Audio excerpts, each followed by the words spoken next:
In our previous video segments, we delved a lot into the work of UCC that garnered a lot of attention on the national media and the newspapers and radio stations. However, today we have something special in store for you.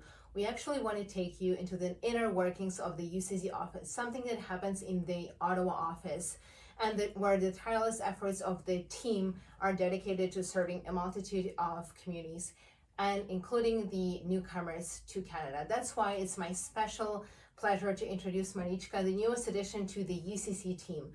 Marichka, can you share with us when you started working with UCC and what has been your involvement so far? Sure, it's been a pleasure working with UCC, and I started my work in December 2022. And actually, I'm a newcomer myself. I came to Canada 1 year ago, and my experience with UCC been great because I learned a lot about the Ukrainian community here in Canada, and I got to experience the inside job, like you said, like in the office.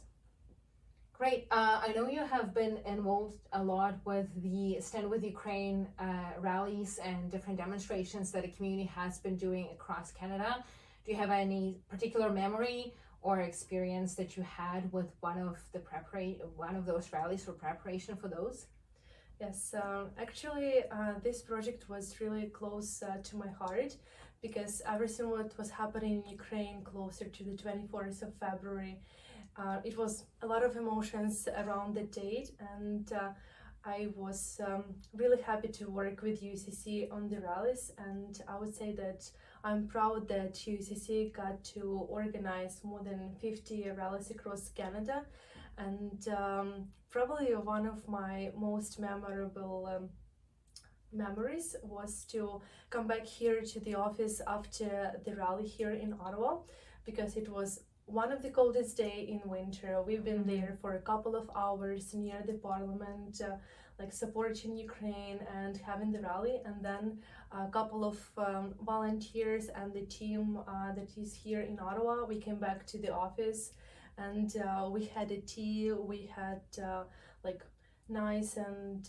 warming conversation. So sometimes when we think about UCC work, we don't even think that our office is open 24/7, and the work here is 24/7 as well, and the light in our office is on starting 8:30 a.m. till 9 p.m. Sometimes like it's different, but the light is always on, the work is always continuous, and the projects are always being being planned and being conducted. Yes. I think it's a really good point, because one of the pillars of UCC work is the community development, and the fact that our communities are located everywhere from Atlantic Canada to British Columbia, different time zones, right? We continuously are in conversations with our volunteers, board members, provincial councils, member organizations across Canada. And the fact that you mentioned about Stand With Ukraine rallies, they have been conducted and planned since February 24th, 2022.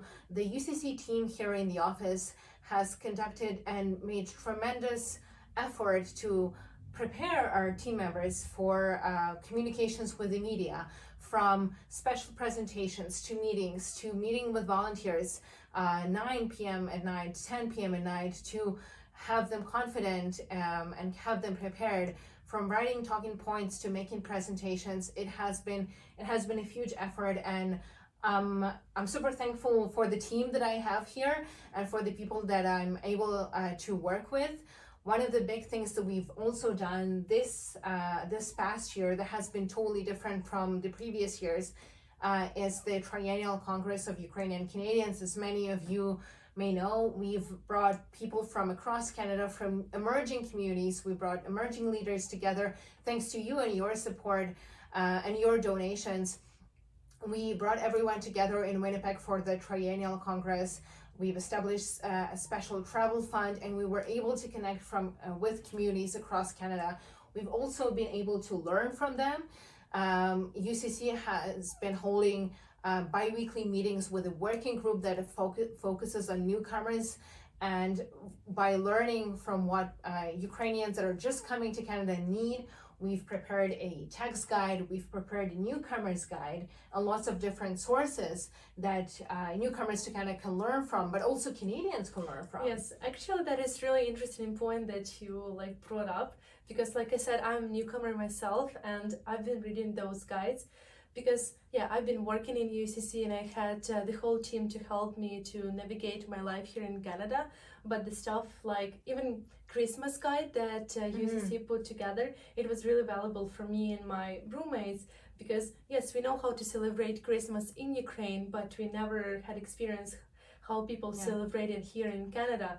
And yes, Ukrainian community is has the same traditions, but there are still some similarities and some differences. So it was really interesting and valuable for me to read that guidebook to better understand Ukrainian community here and what to expect, and what should I be ready for. So that is one more thing that I didn't mention. And we are, and that's the point. We are learning from each other. We are contributing to Canada's social fabric. We are learning from Canadians, but we're also bringing the Ukrainian culture to Canadians. And that's one of the huge pillars of UCC work, the community development, which is an essential endeavor, but it is not classified as a charitable activity under the tax purposes. And that's why we are conducting this national impact campaign that through the month of June, and we are asking our supporters and friends of UCC to donate as little as $25 on the GoFundMe and support the work of the UCC office and our community development across Canada.